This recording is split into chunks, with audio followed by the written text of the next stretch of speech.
Hi everyone, welcome back to Be Rich. I thought we'll talk about something interesting which was happening in the article, which me and Anand read, which is about Amazon and how the Amazon CEO, I should say, has sent out a letter threatening and pleading with all his workers saying, people who are working from home, who are doing this hybrid culture, please come back to office at least 3 times a week. And seems to be the going trend nowadays that at the time of the pandemic, it was seen as a radical change, how society is going to change. Everybody will work remotely. There's no need for offices. Commercial places will collapse. The rental areas will collapse. Cities growing will stop. We can locate at B tier, C tier cities, work from anywhere, do digital nomading, and it was looked as a boon for humanity. And it was painted with such broad strokes. It'll improve climate emission and everything. Everything was thrown into the bandwagon, and how remote working was the future. And the pandemic came to an end, and as expected, this happened in India. We saw it from TCS to Wipro to everybody, slowly sending orders to come back to office, come back and sit at work.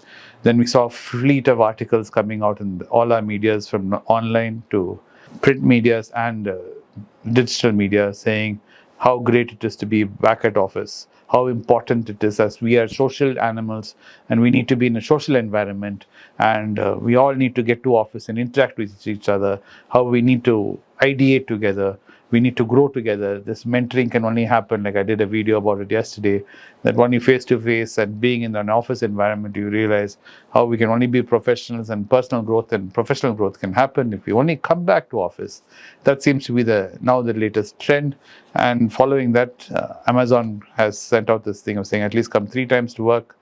And after the great resignation and the very low unemployment rate in the US, coupled with the recession and all this seems to be a change in tack, saying let's rewind the clock and let's go back to the pre-pandemic days where everyone used to work, because companies figured out that employees on payroll seem to be moonlighting and doing side gigs and side hustles a lot. So they enjoy all the benefits of being employed at a company, but at the same time seem to be enjoying the life of a consultant and having the freedom of a consultant. So they cannot have both, is what people like Amazon feel now. What do you think, Anna? There are two, three things I would like to say. Things have not gone to 100% back to normal, and I don't think it will ever get back to normal. At least in the IT industry, there will be greater flexibility. That people will be allowed greater flexibility to work from home. But most of this confidence is lost is because of what people did. Is they started juggling 2, 3 jobs at the same time, and they defended it, saying that your time is only 8 hours. I'm only spending the rest of the time and all that.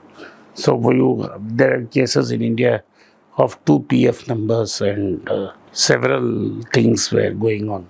The point being, you cannot be an employee of a company and work with another company. True. Of course, you have a right to be a consultant. If you are a consultant, you are not on the payroll. And if you are not on the payroll, you can do anything you want. But you cannot be on the payroll and work with a competitor, which is what some of the people were doing. And it was very difficult to find out how many people were actually turning up to work. And then you have to monitor the period and the amount of work they put in. It became extremely difficult. Nobody at that time, during the pandemic, when they were praising the great heights, did not understand that man by nature is a selfish person. Correct. So he is going to put his self-interest above the interest of the company. Above the interest of anybody. Yeah. And when they started doing that, companies have started cracking the whip.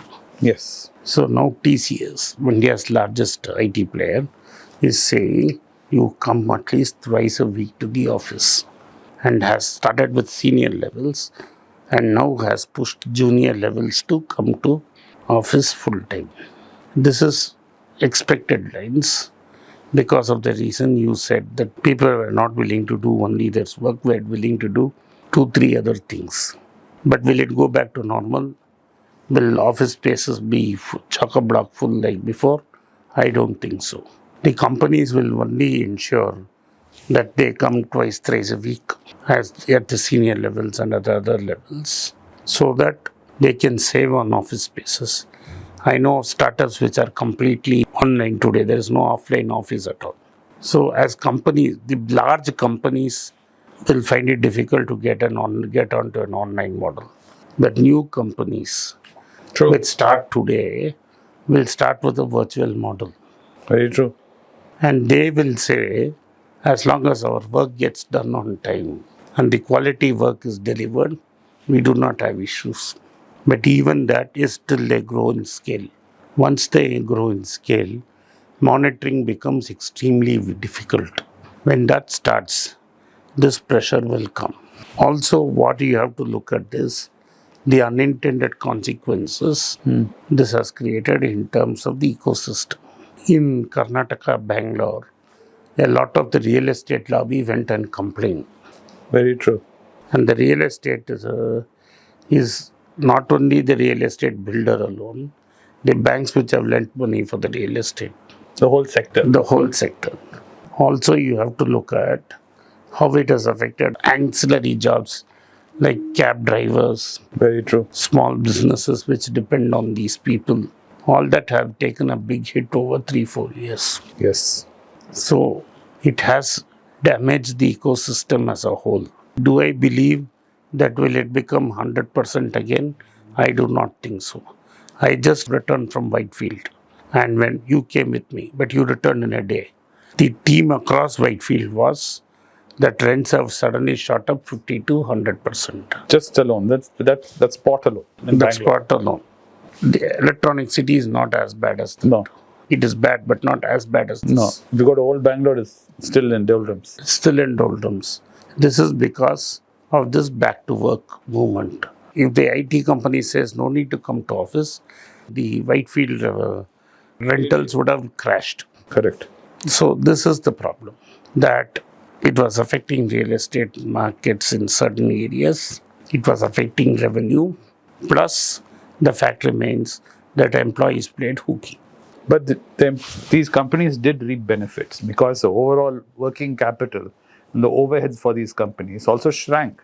So they saw a huge increase in their profits. And I wouldn't say that. No. For a company like TCS or Amazon, rentals and staff maintenance is not a staff salary they were paying. In terms of staff maintenance, of those savings are minimal. Even rentals. Very minimal.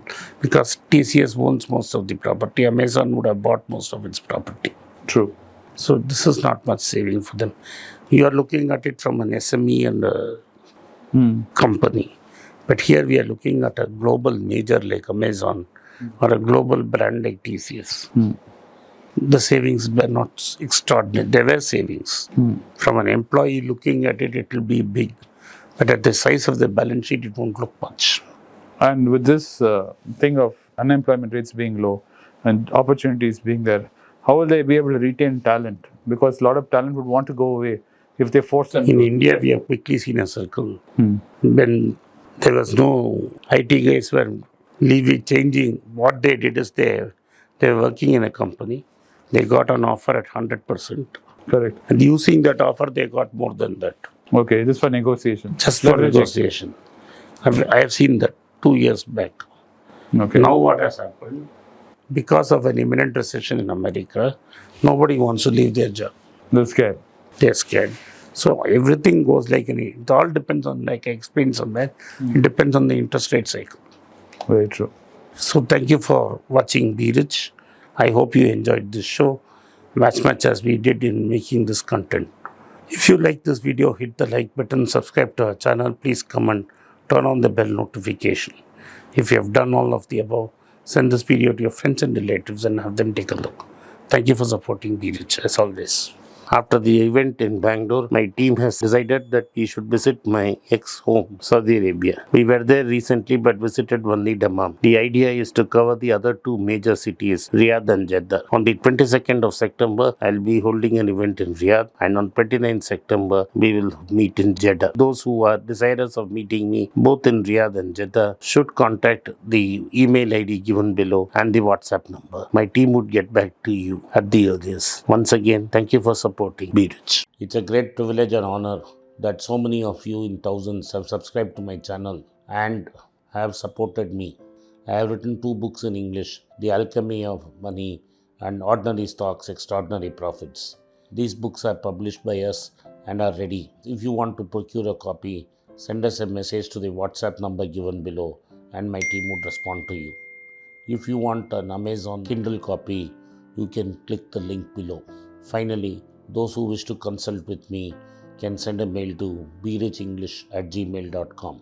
Once again, I thank you for your support. If you like this video, press the subscribe button of my channel, hit the like button and turn on the bell notification.